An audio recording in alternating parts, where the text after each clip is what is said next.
Ghost lore is to be found in the literature or the oral tradition of practically every existing people. It goes back as far as our records go and emerges from the prehistoric state of man with many of the simple devices and commodities which are known to have developed at a very early period.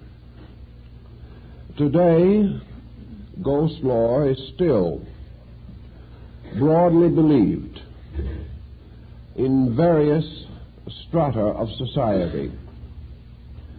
And while we cannot say that in the 20th century advanced cultures are especially strong in their conviction about the subject, it remains as a conditioning force in the life of nearly every person. I think we can ask ourselves a question.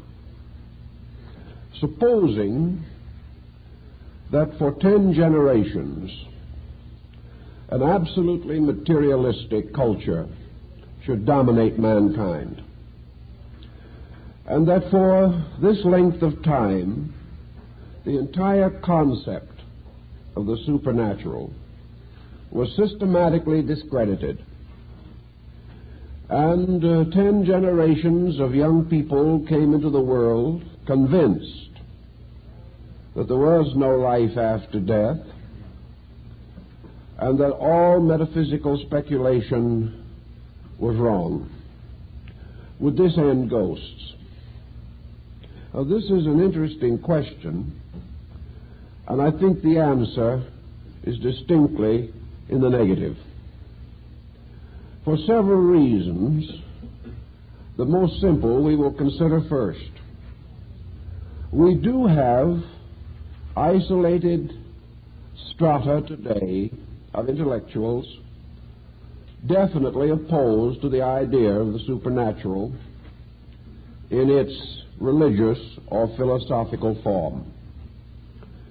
Yet we cannot say that these strata, this level of intellect, is free from the machinery by means of which the ghost concept gradually gained control of the human mind. So what do we have? We have a transference. We already have indications of this transference. Man demanding the wonderful and the miraculous, perhaps as an escape from the everyday monotonies of things, will simply develop a new kind of ghost lore. The supernatural will be associated with other things, but as in the earlier form, it will nearly always become involved in the morbid. It will contain elements of a new kind of fear. The primitive man feared the unknown. He feared darkness, the elements. He feared the mysterious operations of natural law around him which he could not understand. But fear itself is not dependent upon the unknown. Fear can develop also around things known, but also recognized to be dangerous. In this we have the greatest panic we know, the panic of a cultured people faced with the problem of an electronic world.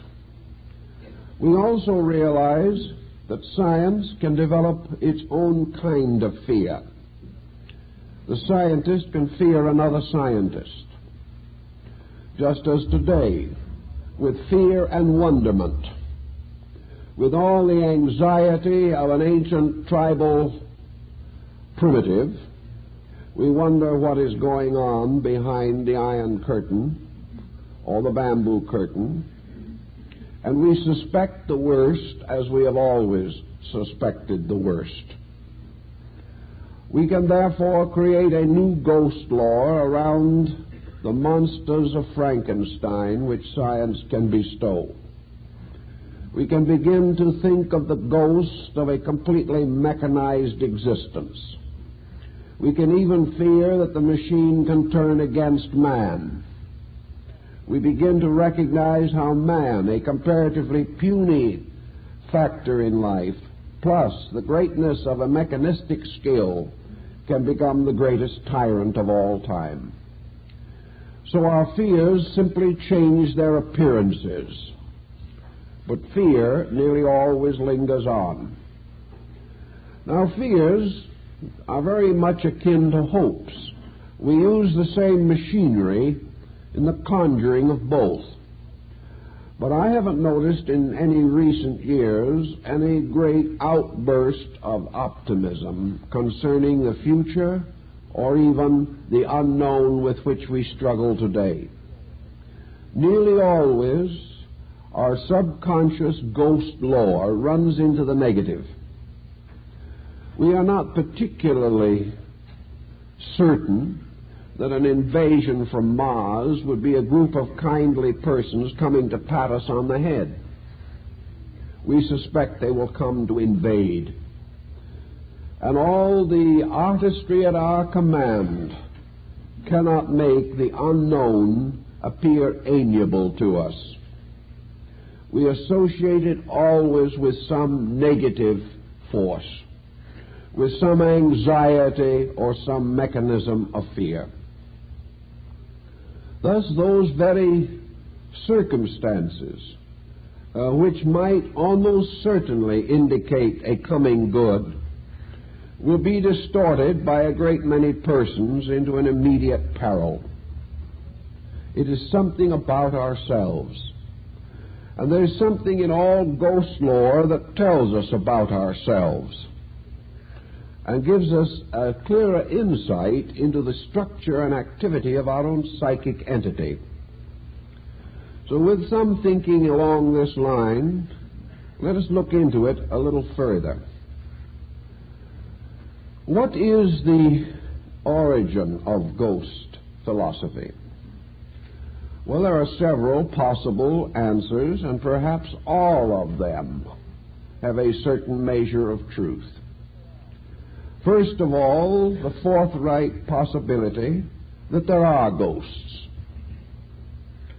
that there are beings from an invisible world that can come to haunt us in this mortal sphere.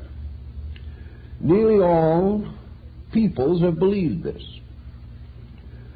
And almost every faith or philosophy that has had any concept of survival of consciousness after death has envisioned the possibility of the consciousness of the dead either being concerned with matters in this world or in some way able to bridge the interval between the living and the dead, to return and in some way confuse or complicate mortal affairs. So we have this first basic possibility. We must frankly admit that it has never been disproved, but that in various periods our attitudes are of different degrees of sophistication about this kind of a problem.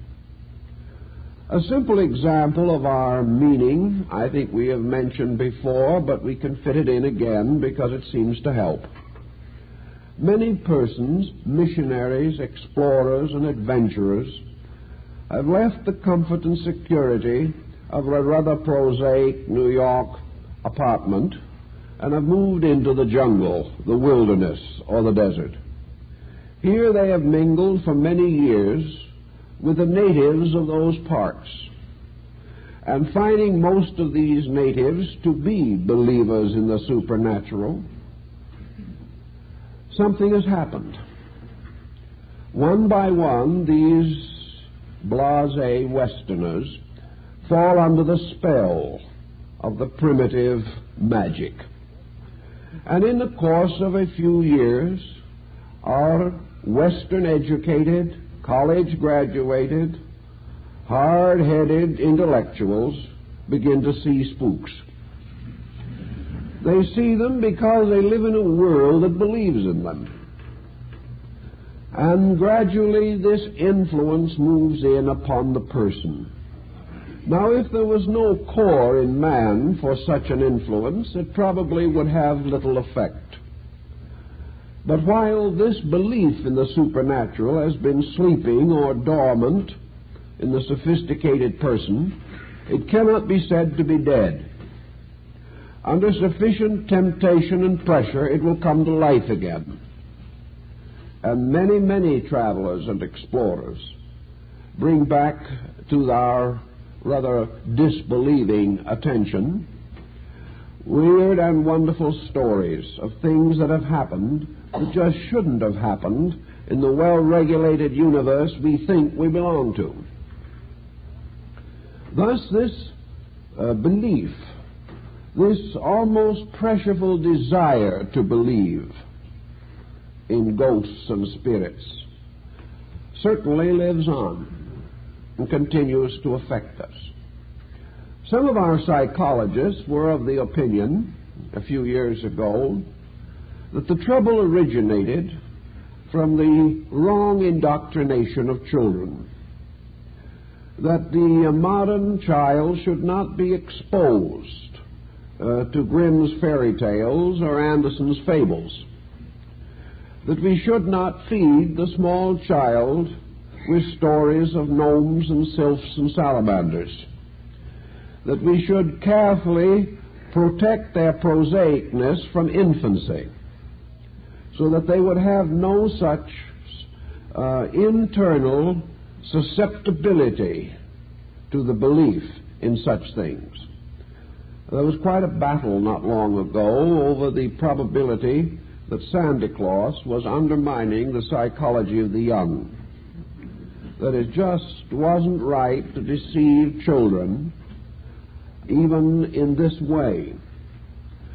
Actually, the main trouble seemed to be that folks did not want children to develop pleasant ideas about the unknown. If we had to deceive them, let's show them how morbid and sordid everything is.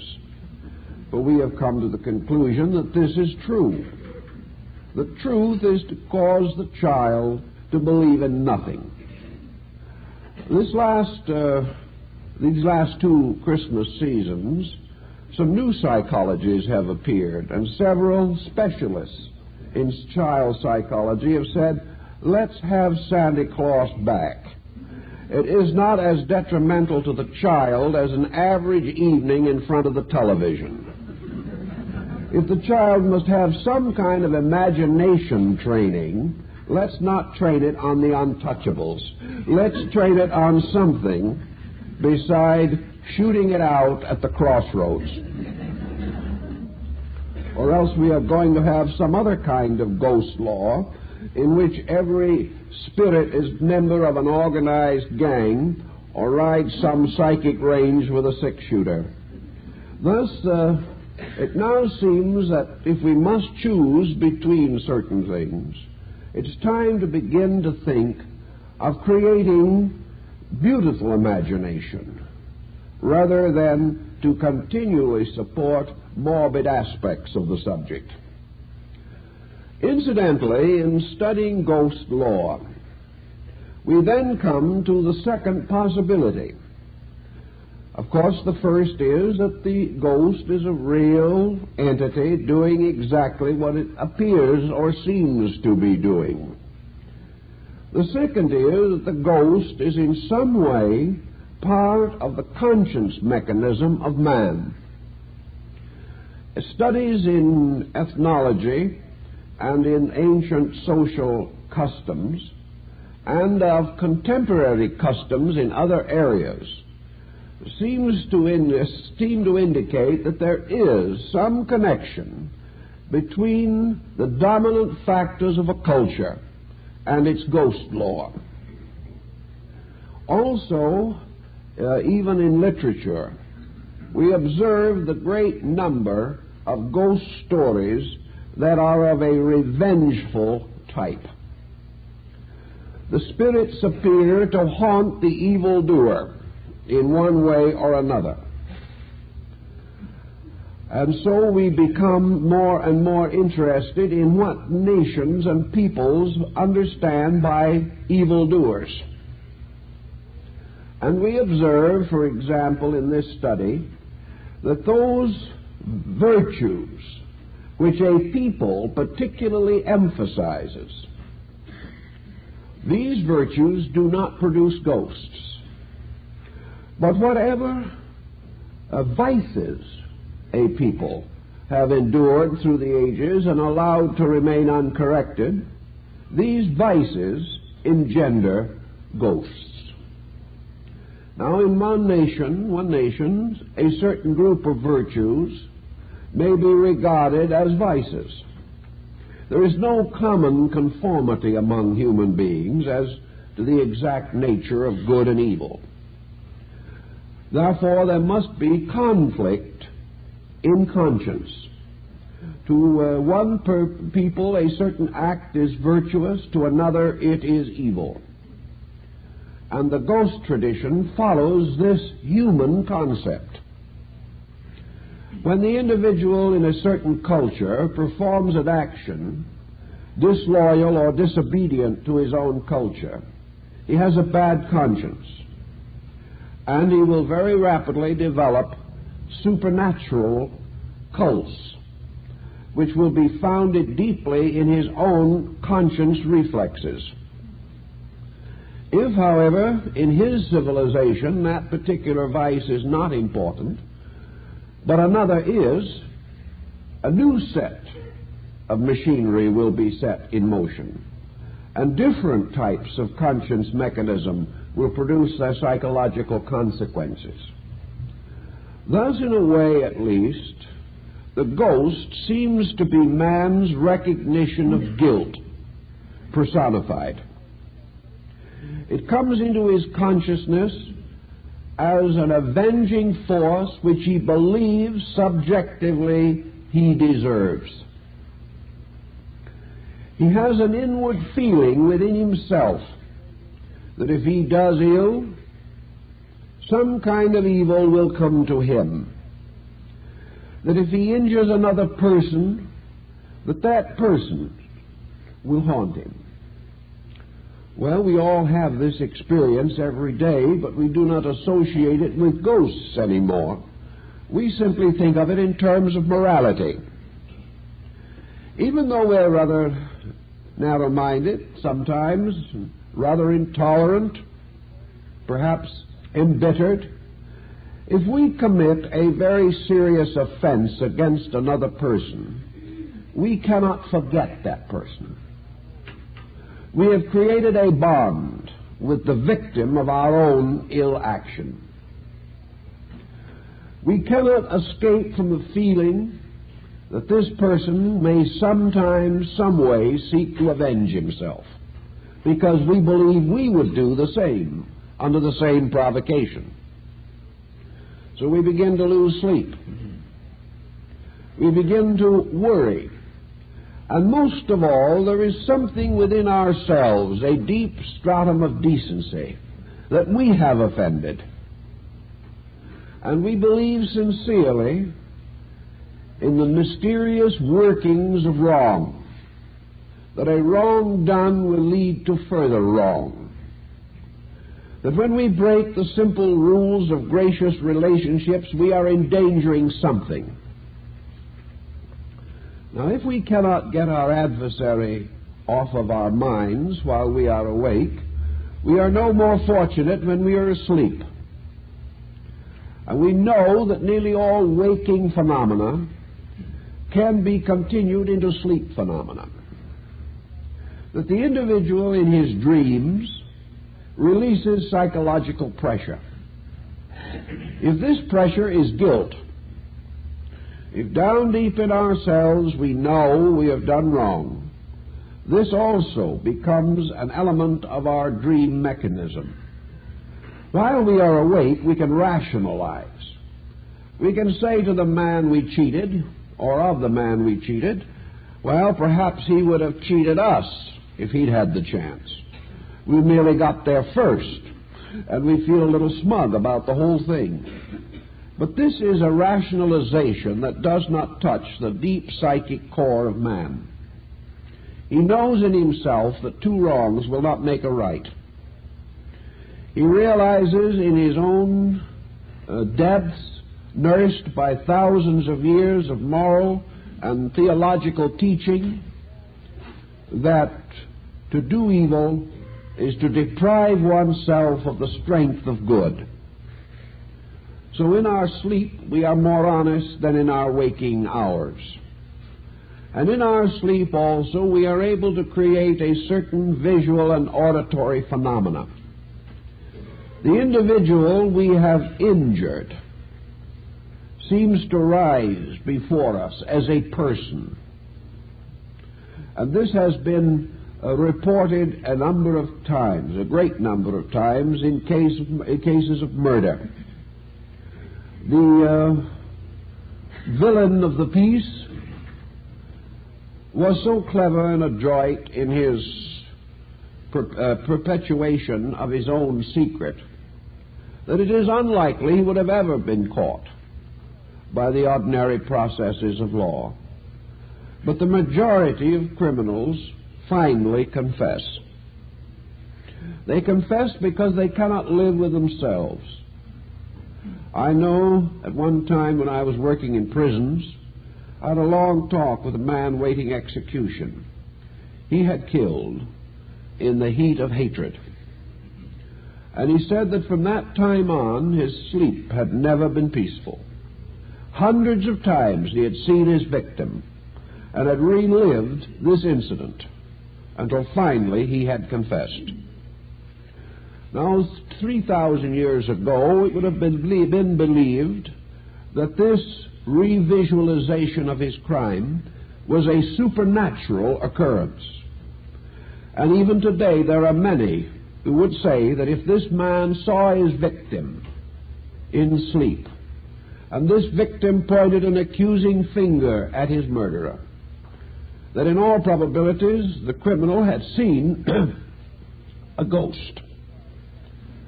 This is a question, however, which I think requires some thoughtfulness. In all probabilities, the ghost was the memory of the crime, something that cannot be separated from the person while he lives. In some nations, this almost invariably leads to suicide. The criminal, to escape the memory of his crime, must destroy his own consciousness. This is the type of thing that we find set forth in the visions of Brutus in Julius Caesar. And even though a crime may be committed theoretically for good cause, still the crime remains an act of violence that is contrary to the psychic integration of the human being. We are not created for crime. It is a false and disordered situation which must result in continuing pressure. Now, in the smaller ways of life where we injure other people, it is noted that we almost immediately develop a desire not to be near those people. To the degree that we injure them, we dislike them. And more, we wish to be relieved of their presence, for it reminds us of what we have done. The subconscious mind of man can continue to bring back these presences to us. Even if we no longer see the person, we can conjure them in our inner vision.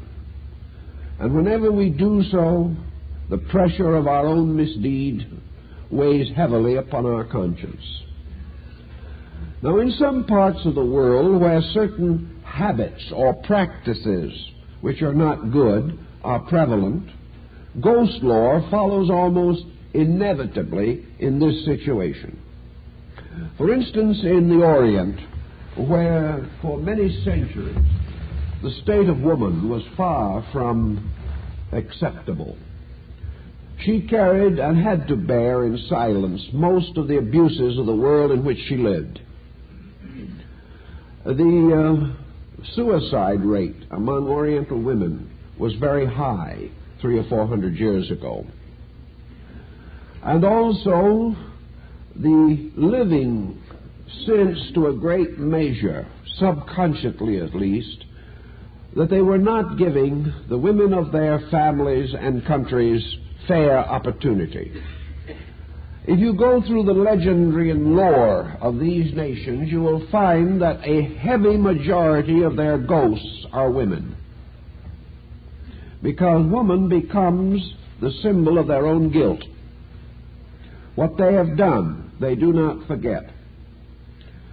Whereas in another culture where perhaps the general state of woman has greatly improved, or in primitive society where it was originally good, as among the North American Indians, you find no such predominance. It therefore does seem to indicate that there is this strong conscience mechanism.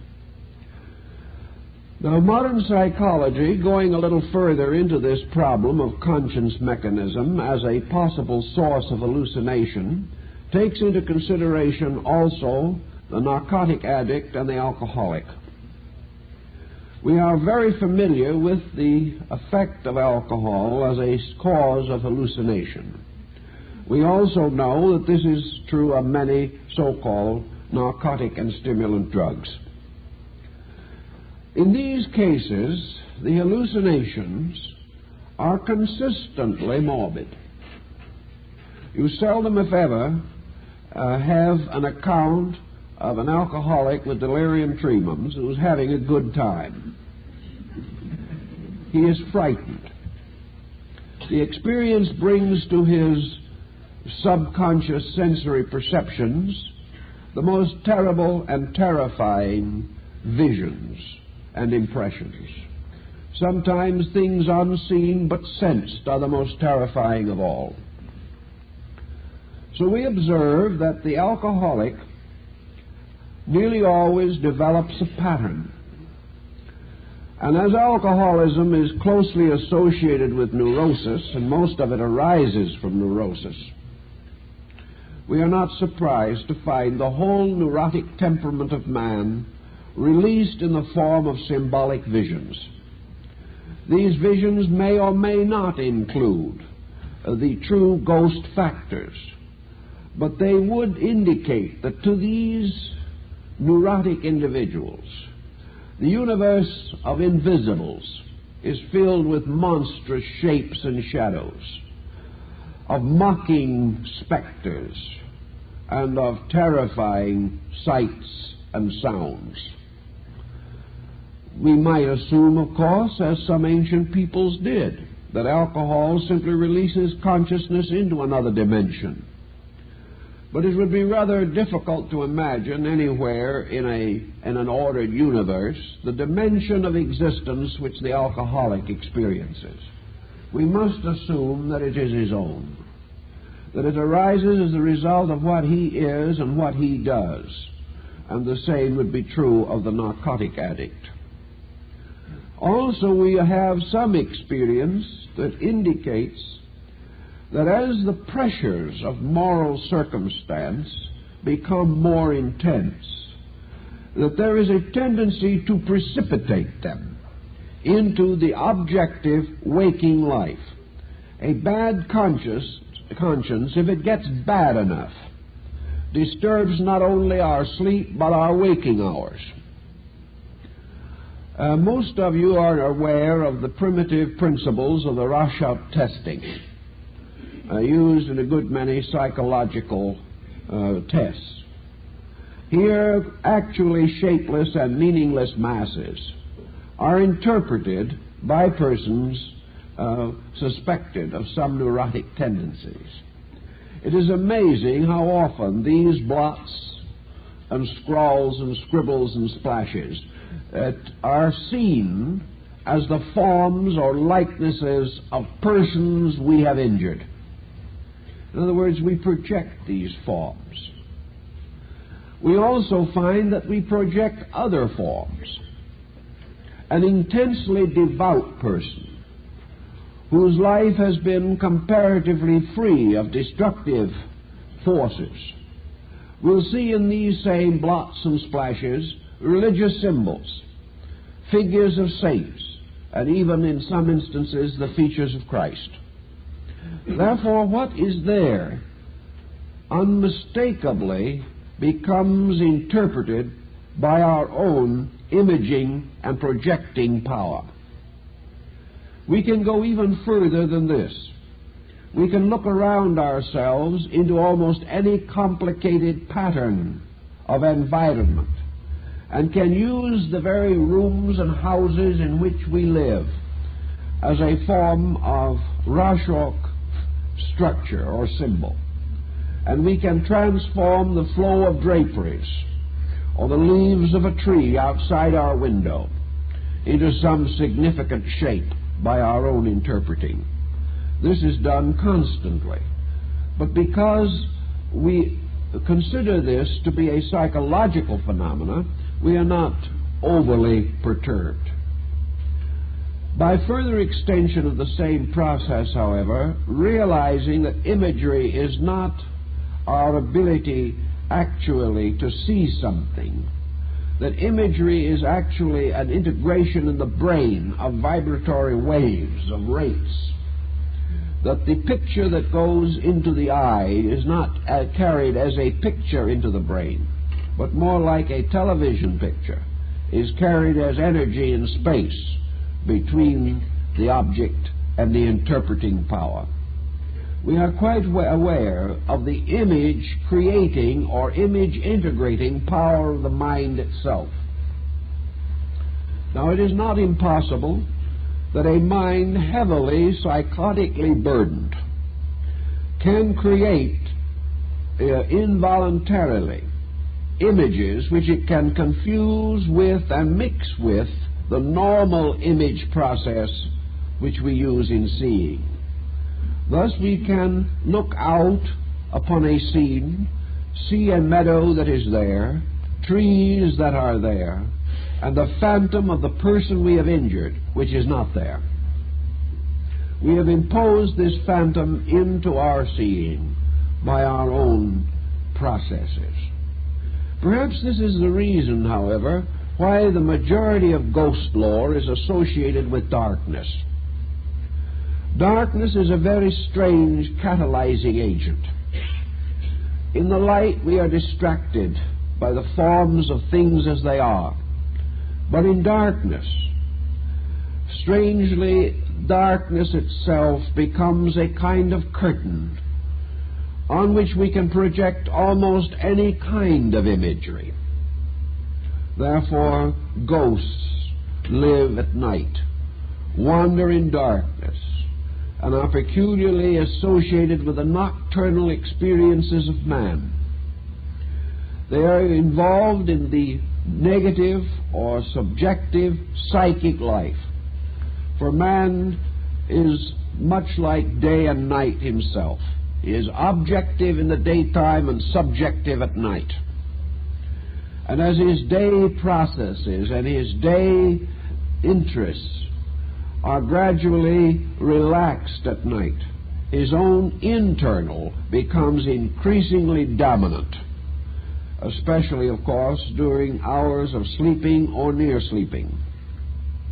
So the ghost functions at this time, perhaps because at other times we are too concerned with objectives to become subjective to the impulses in ourselves. Now, wonder continues to rise why it is that man is unable to conjure, or very seldom able to conjure, benevolent spirits. And we have to study a little bit into the psychology of peoples, perhaps to find some clue to this situation. Ever since man became aware of morality, ever since he became conscious of good and evil, and certainly from the time when the great codes of religion, morality, and ethics were first framed. From this time on, man began to experience a shortcoming. Most people began to know or to sense that they were not keeping the codes and laws which they claimed to believe. Most individuals examining into themselves find some shade of guilt, even if it is in the more common experiences of life. We know we ought to be kindly, but we are unkind when we feel like it. We know that we ought to be paragons of truthfulness, but a fib now and then is naturally indulged, especially if there's a little profit in it. We know that we should be fair, but we don't enjoy being fair. We enjoy doing what we want to and condemning other people if we feel like it. We know that we should be temperate, honorable, thoughtful people. But all of these virtues seem difficult to attain, and we have very little libido dedicated to that purpose. What we really want to do is what we please, and as we please, and when we please. Any other relationship with existence appears as a frustration. So from the very beginning, we have fallen short of those convictions which we knew were right. And for one person who could honestly say that he had lived well, there would be 1,000 who could not say this without exaggeration. They get by, but in themselves they know they are not the person they ought to be. So out of this type of situation, we have developed an almost universal guilt mechanism. It has become the common denominator of us all that we fall short. And the original word sin simply means to be less than we should be. And under that term, we are all sinners. Now, the next situation that has arisen is that codes and laws were universally believed to have originated in a divine power. And in the course of ages, we have developed elaborate theological, moral, and psychological systems. And in most of the theological systems, there is great emphasis upon the unseen. The universe of invisibles is held in religion to be more important than the visible world. And on religious philosophy, this can rather well be demonstrated. Because if man is an eternal creature, a great part of his eternal existence is not lived here. It is here we find only a fragment of the career of a being, if that being is eternal. Consequently, there must be a larger universe. There must be another world. There must be other places. And in theology, there have been elaborate explanations of these other places. There has been a wonderful description of heaven and of paradise and of places of blessedness and rest. Very few people, however, seem to have been greatly comforted by these stories. They evidently didn't expect to go to any such desirable spot. Also, religion has greatly exaggerated man's fear. It has created vast areas of punishment, region after region of perdition. It has made a large part of nature into hell. And into this hell it has tipped almost any human being who ever lived here. The very few who might earn a universal salvation by theology, this very few is comparatively incidental to the innumerable mass of humanity, which for one reason or another has little to hope for, theologically speaking. As man got a little more intelligent and a little more thoughtful about these things, he began to wonder. It became more and more obvious to him that all this theological paraphernalia seemed to be intended for merely one purpose, and that is to frighten man into a state of grace. We've tried that for a long time, but it never works. The individual who is good only because he is afraid to be bad becomes the secret criminal. There has to be something else. The individual has to do well because he believes in good and not because he fears evil. But when we try this, it also does not operate successfully in a social order. The average individual does not love good as much as he fears evil. So perhaps this is the reason why, in his imagery of the universe around him, there is more of fear than of hope.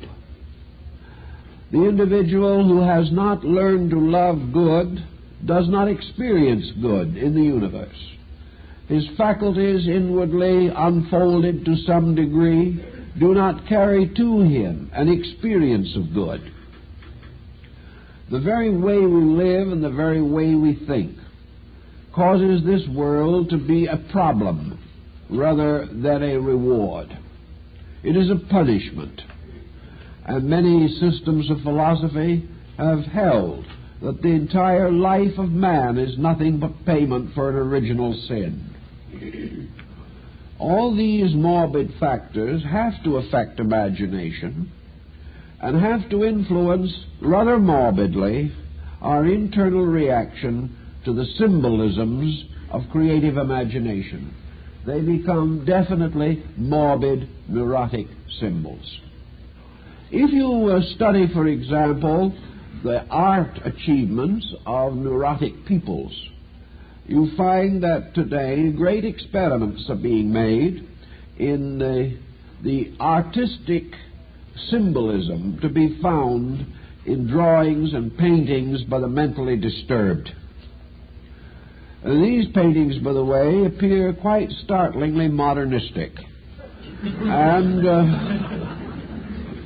there is an historical account of an exhibition in which the works of mental patients and the works of prominent modernists were hung in a gallery together, mixed up, and no indication given as to which was by which group.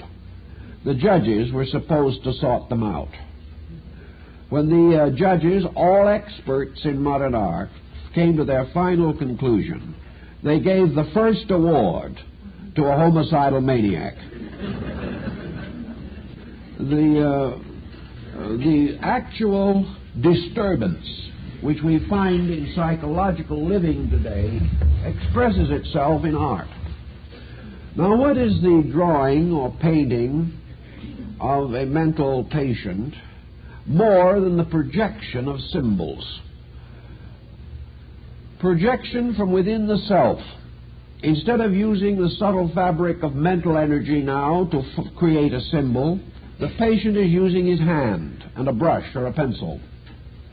He is expressing his own inward confusion, and he does so often dramatically, producing many spectacular and highly controversial pictures, which require a great deal of interpretation and study in order to determine their actual content. To a measure, man also, with his neurosis, interprets his whole universe.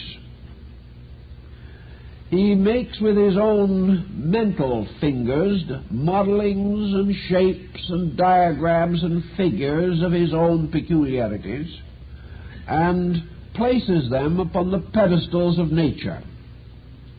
He is constantly working with this disordered content in his own nature and projecting it upon his environment. So altogether, we have much to explain why the majority of ghost stories are melancholy.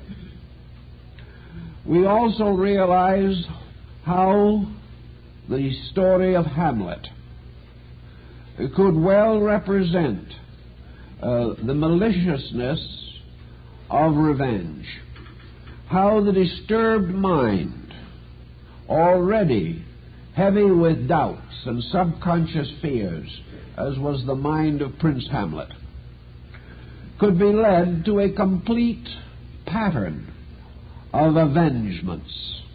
These avengements might be just.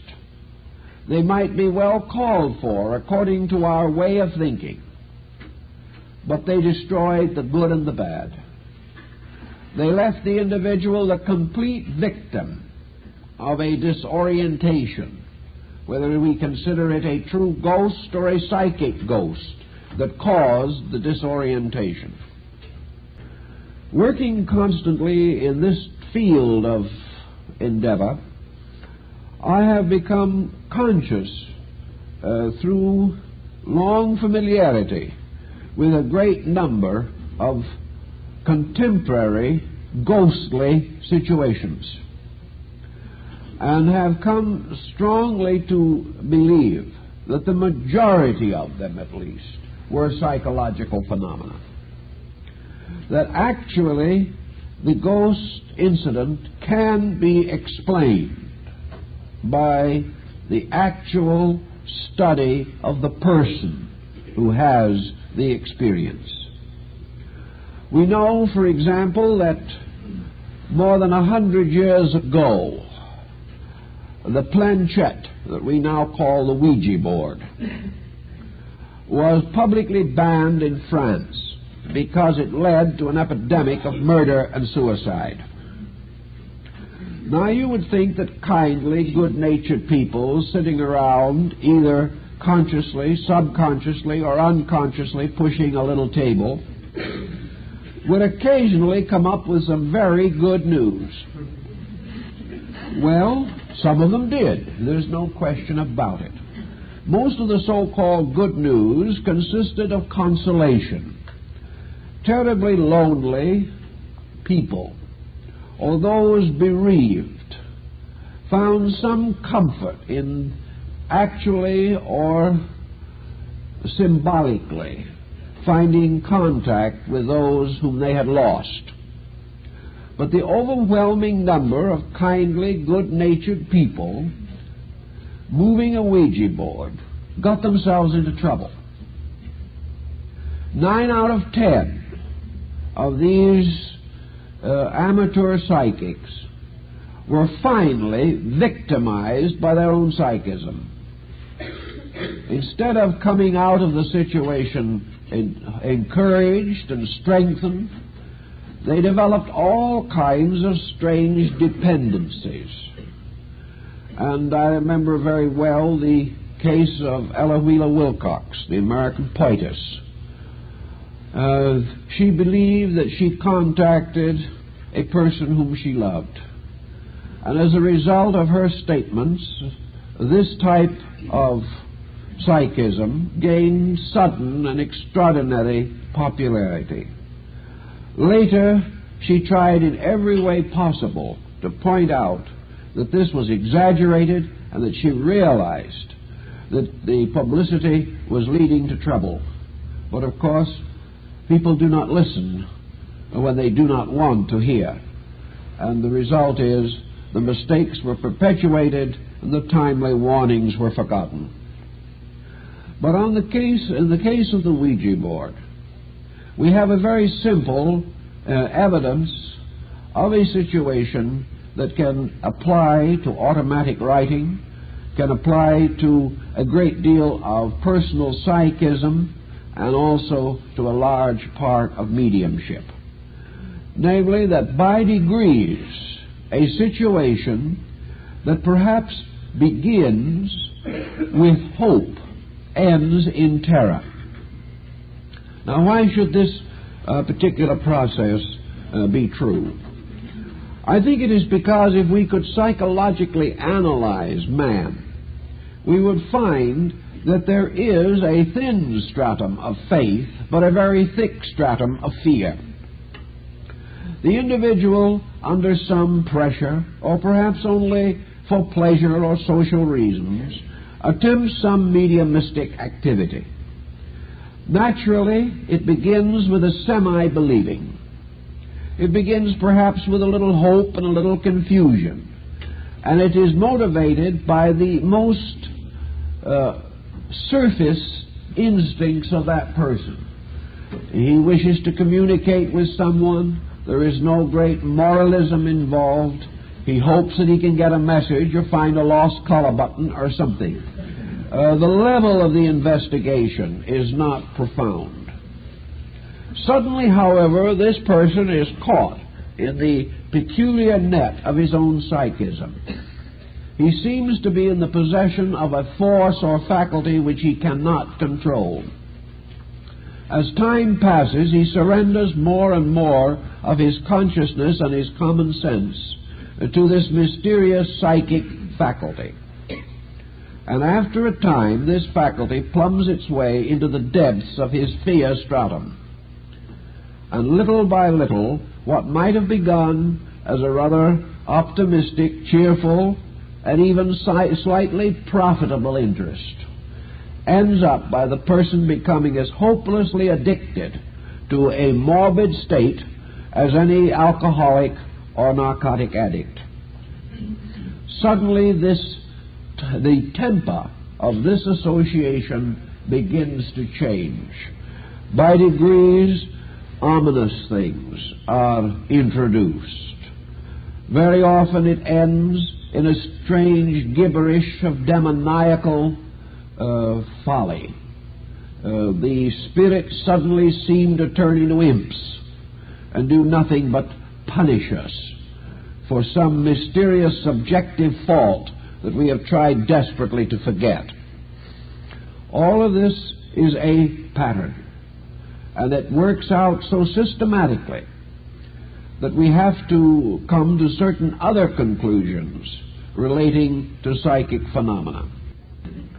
Actually, therefore, there is much that seems to suggest that these mysterious psychic journeys are into some form of subjective consciousness within the person, that there is a universe within him in which all of the archetypes of his own experiences are available, that this is a journey into expectancy, not into the unknown, that it is a journey into the ways of things with which we are familiar, that it is no longer to be considered as a place, but as a mood, as a sphere of personal experiences. If this be true, then the mysterious ghosts that we find there must also have some existence in ourselves. Perhaps they are the ghosts of our old selves. Perhaps they are almost anything we want to imagine them to be. But some way they seem to tie psychologically into a kind of anticipated state of affairs. Now, in the course of psychism also, we get into a great many important problems involving communication. In the old days, most communication between the living and the dead was communication by oracle. And the great oracle at Delphi, or the oracle of Trophonius, or one of the other classic oracles of the Greeks and Latins, comes to our mind. But remember that in the oracle, as a means of interrogation, man did not attempt to communicate with man. Man sought the wisdom of the gods. Nearly all the state oracles of antiquity were for communication with deities, not with the deceased. These deities, as the guardians, leaders, guides, and custodians of peoples, were therefore, we may say, the archetypal pattern of the cultures which these deities were believed to sustain. Consequently, we are dealing with archetype. We are dealing with man trying to discover the laws of archetype in order that he could obey them better, that he could understand them more fully. Thus, in this we cannot say that there is a real consistency between modern and ancient psychic phenomena. Modern psychic phenomena nearly always involve some kind of communication with persons like ourselves, of similar nature, consciousness, and constitution.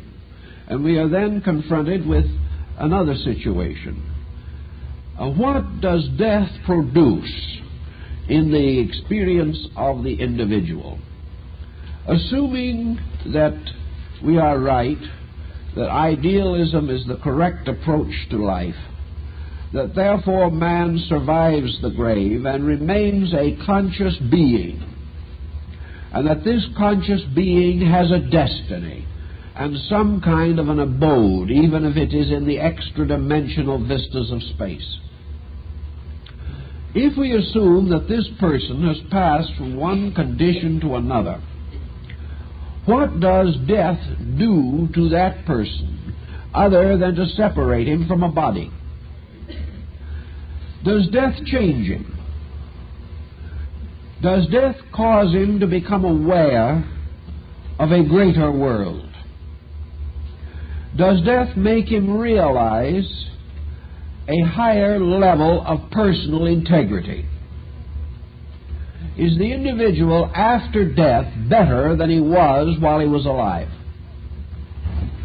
Well, Socrates argues that point a little and comes to a sort of general conclusion which has some merit in it. One thing that every entity that has passed consciously beyond death must know that the average person here does not know, but only believes, namely that life is eternal, or at least that consciousness survives death. Now, this is an important thing if experienced by the individual with absolute certainty. If he does not experience it, then obviously he doesn't survive. And regardless of how he misinterprets it, if he survives as a conscious being even to misinterpret, he has survived. And the fact of his survival is inevitable. So we can say that he has certain values given by the very transition caused by death itself. We have no reason to assume that death and the world into which he passes would have any essential effect upon the development of skills or abilities which are peculiar to this world. It would not be, therefore, proper, I think, to believe that a carpenter who passed out of this life would be a better carpenter somewhere else, because he'd have very little opportunity to experiment if we are correctly informed. But that he does have a new dimension of understanding given by transition cannot be denied. Now, if we also want to take the ground that many do take, that this other world is a better place, that in some way the being who passes there becomes wiser, perhaps not more exactly wise or more skillfully wise, but perhaps more aware of the universal integrity. If it is assumed that this person, having departed from our way of life, comes closer to God, enters into a nearer relationship with the great causes of life, becomes more associated with divine beings, then we might have reason to assume or right to suspect that this person's integrity would be somewhat more matured, that they would have sense of value better than ours, and having been freed from the bondage of the limitation of the flesh, would have some intuitive or inspirational faculties more released, or at least not less released than they are here. This, in a way, causes us then to say, how can we have a vengeful ghost? How can a person who has passed into a better state remain concerned with the peculiarities and absurdities of his material condition. If an individual, by the process of death, gains contact with immortality or greater proximity to God, how can he remain unforgiving? If his consciousness is changed at all by this experience, might we not expect him to be in some way better than he was here? Certainly no less.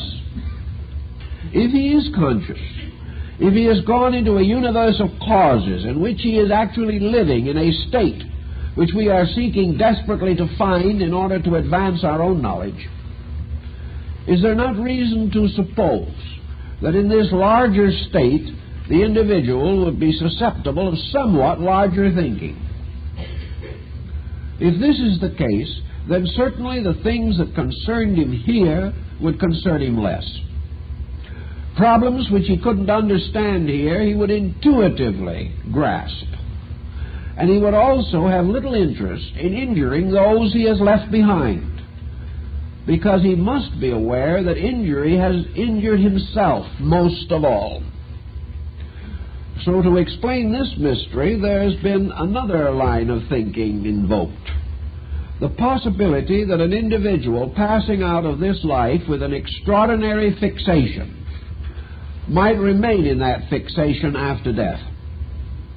That if this fixation had something to do with material things, and most fixations here have, that we might find this individual becoming a kind of earthbound being, unable to change, unable to be different, unable to do anything but to remain an unembodied shadow of what he was here.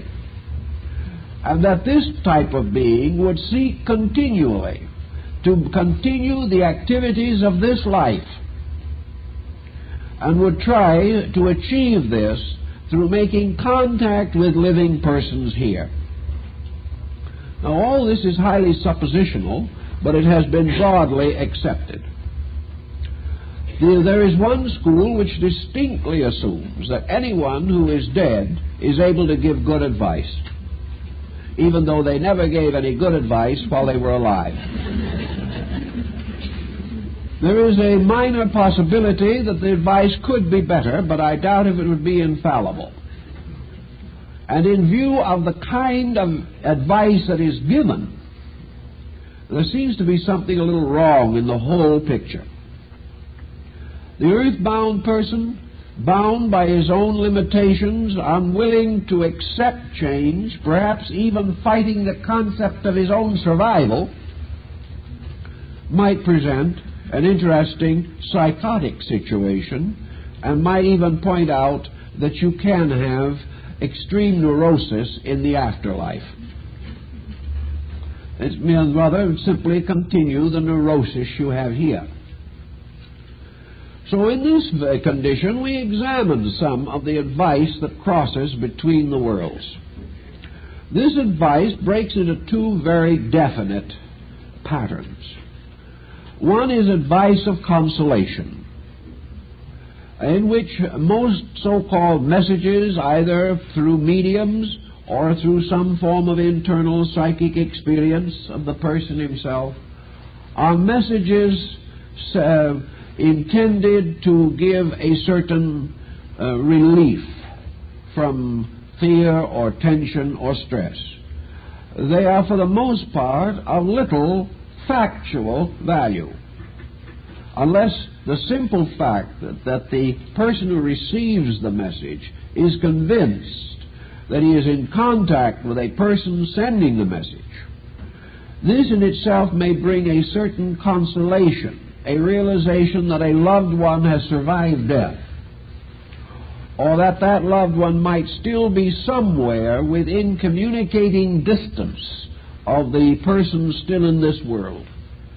That about summarizes the value of the situation. The messages are, for the most part, of very little help either in exploring the nature of the other world or securing any valid description of laws or processes operating. Oh, there are reams on the subject, But these reams, when you put them together and break them down, have very little substantial content. They are well-wishing things, and could well be the product of a dreamer with a pleasant dream. The other type of problem that we run into is the problem of this psychism moving victoriously toward obsession or possession, in which contact with a deceased person gradually leads to a highly prejudiced attitude towards relationships in this world. Here we have over-influence, which in most instances, in all probabilities, is subconscious over-influence. We have to realize that the individual has a very complex inner life, and unless by some discipline, as represented by mysticism or yoga or Zen or something of this nature, this inner life is clarified and integrated, that its testimonies are not especially valuable. In fact, the inner life of the individual who is not integrated may be a rather vicious thing. Certainly, it will be a negative or morbid area of reaction. So little by little, this possessing or obsessing factor of the subconscious takes over. And we have one form, certainly, of obsession, which is nothing more or less than the neurotic part of the subconscious taking control of the whole life. This is such an obvious loss that the ancient peoples thought it was a demon that did it. They didn't realize that we all have our own private demon, that every individual has a strata in himself which is unworthy of him and which he is fighting. But if by some cause or other the barrier, the defense against negation is broken down, then this unworthy part flows into manifestation and may even break into a number of fragments and cause a multiple personality problem. These types of possession and obsession are sometimes held theologically to be due to entities. More often psychologically they are regarded as due to the loss of objective orientation. And this brings us into probably the great crisis that the ghost brings us to, and which has affected history perhaps more than we will ever realize, because the ghost has helped to make history. The ghost arises in the careers of the great. The ghost has forced amazing changes in policy. But for the most part, these policy changes have only been in the line, as you might term, of cosmic or karmic consequences. Let us assume for a moment that the ghost factor in this problem comes into the foreground in the life of the individual and becomes disorientation. If you do not believe in these things and you stub your toe, you say, I'll have to look better next time. I'm just not thinking about what I'm doing. But if you do believe in the supernatural and you stub your toe, your first thought is to burn incense to 3 offended demons. Everything suddenly loses all proportion. One thing that suddenly does is to cause the individual to believe that evil is not himself, that he is a kind-hearted, good-natured, well-intentioned individual and somebody else is hurting him.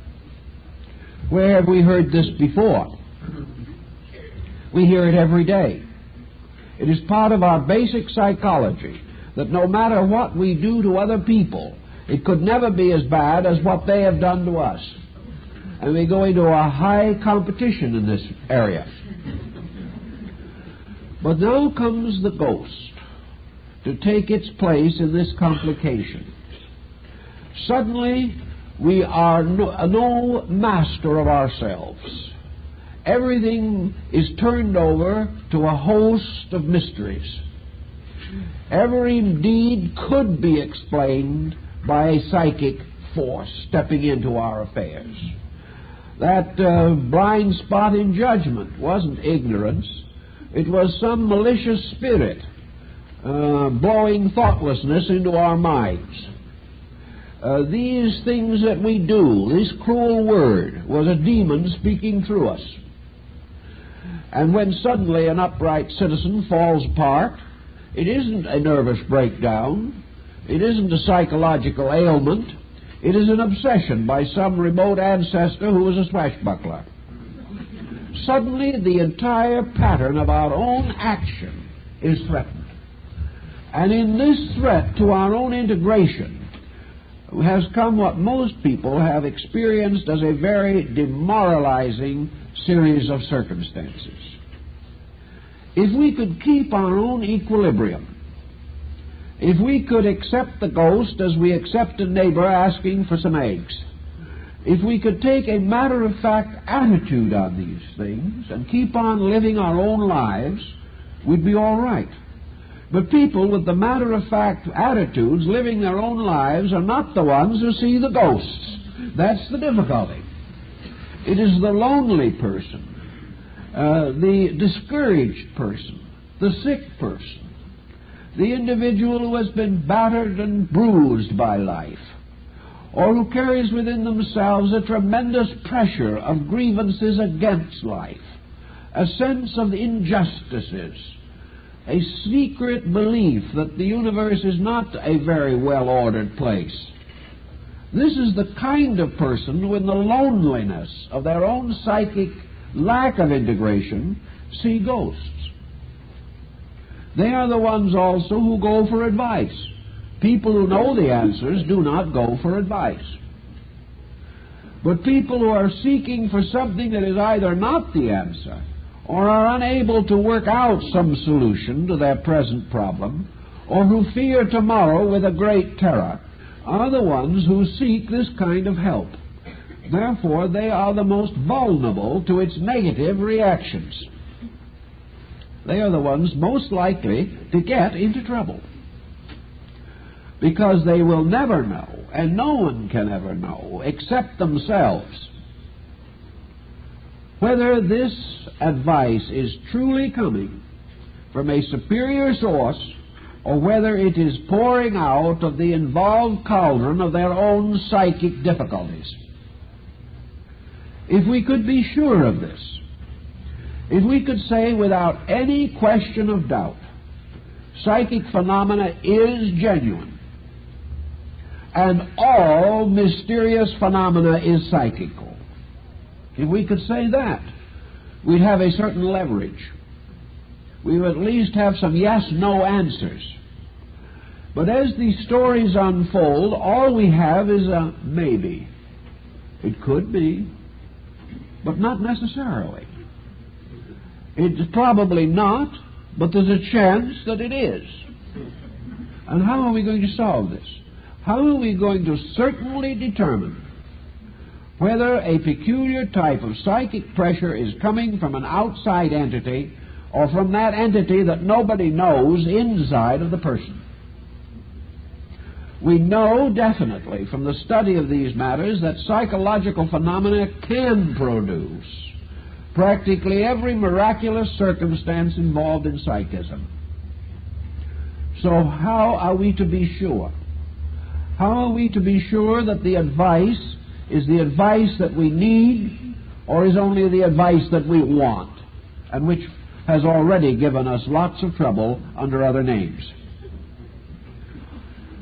The only direct solution to the problem seems to be the strange involvement of the human mind's visualizing faculties.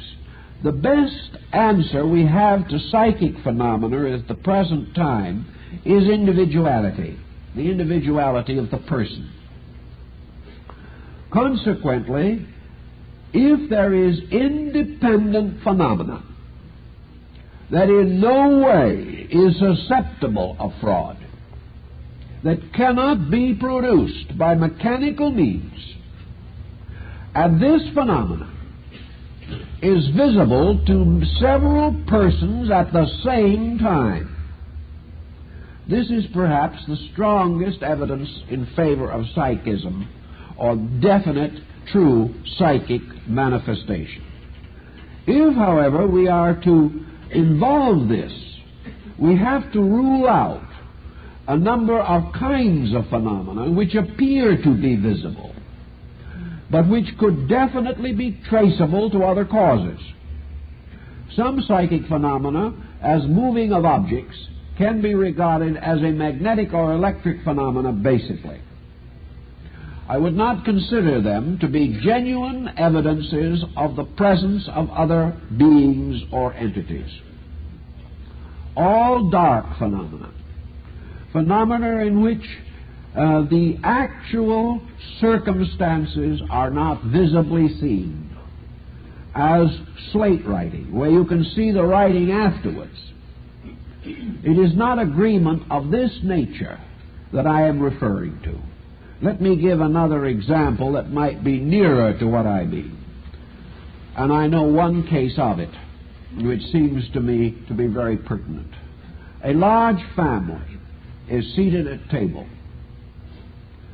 Suddenly the door of the room opens, and a daughter who is supposedly out on an errand comes through the door, stands in front of the family, is seen by all of them simultaneously, and says very quietly, "I have just drowned and my body is in the mill pond."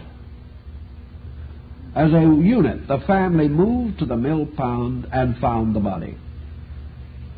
I would say that is a tough one to explain away. The elements that are necessary for validity are definitely present. 8 or 9 persons saw exactly the same thing at the same time and heard the same words. Your psychological equation is excluded. You can't possibly answer that by psychological equation. You cannot answer it by any known imaging of the mind. There is, however, one modification that is possible, namely that the message was carried telepathically to the family, that it was the thought of the daughter and not her body which appeared, and that being a member of the family and being known by all of them with the same appearance, the thought projection could have precipitated a common appearance. There was no way of measuring as to where they saw the person stand. But they all believed that she entered the door. Here we have something in which some form of extrasensory factor has to be considered. So from the very earliest time, there has been no time in which men have denied that psychic phenomena is genuine. Nor have they denied the possibility of the outraged ghost. They have not said that such things cannot be.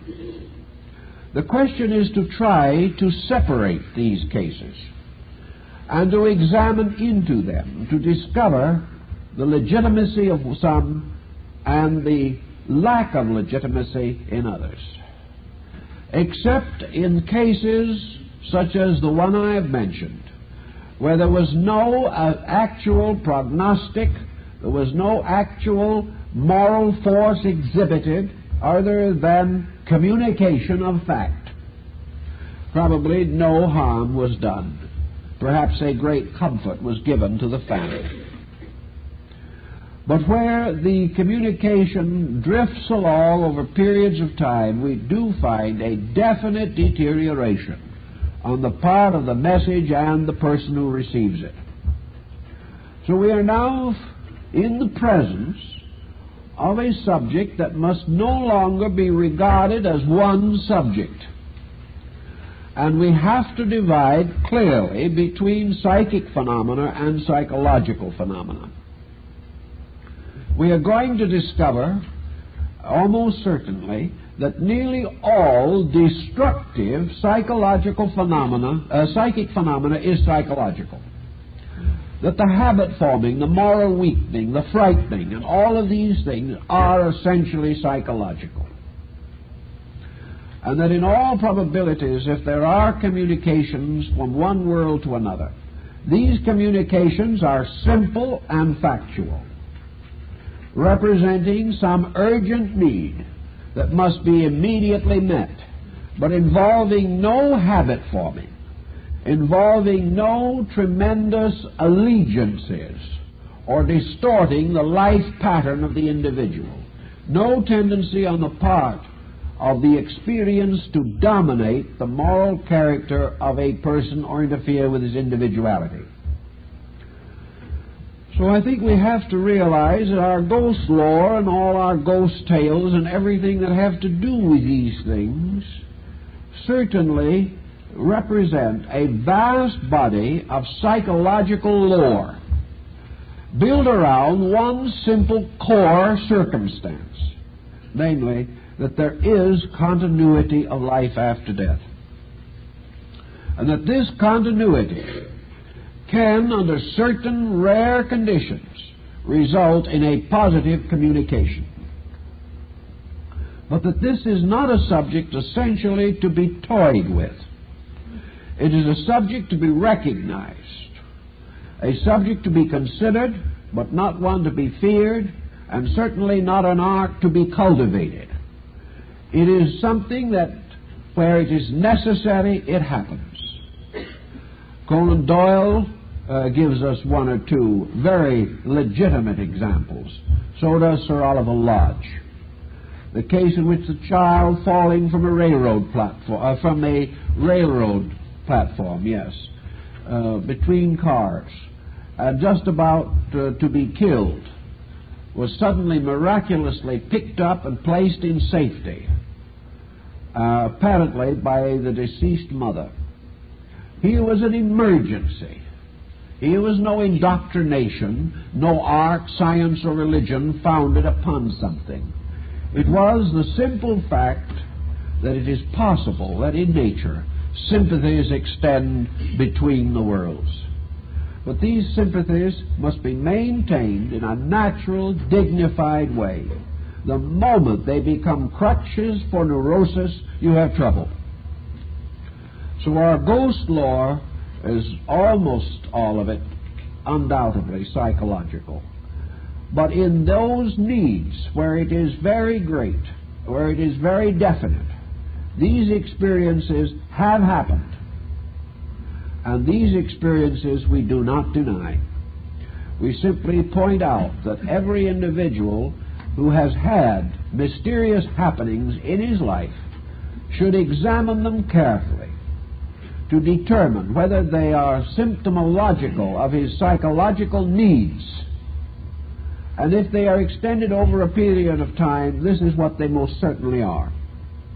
Whereas he may be able, out of a sensitive life, to recollect one or two positive occasions in which the chances are that he was the recipient of some valid communication.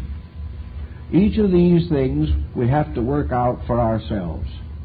But it is very definitely dangerous to permit ourselves to become involved in a psychism which is simply another effort of a neurosis to break through and take control of a life. We must not let this happen. And one way is that in all matters in which we can be sufficient for ourselves, we should be. No one should have to turn to psychism because he is lonely, frightened, and abused by his fellow men. No one needs to use psychism as a substitute for a personal life. Build a life, develop character, have an interesting and dynamic career, and then, if all other factors are correct, we are normal people with normal interests, normal attachments, normal associations.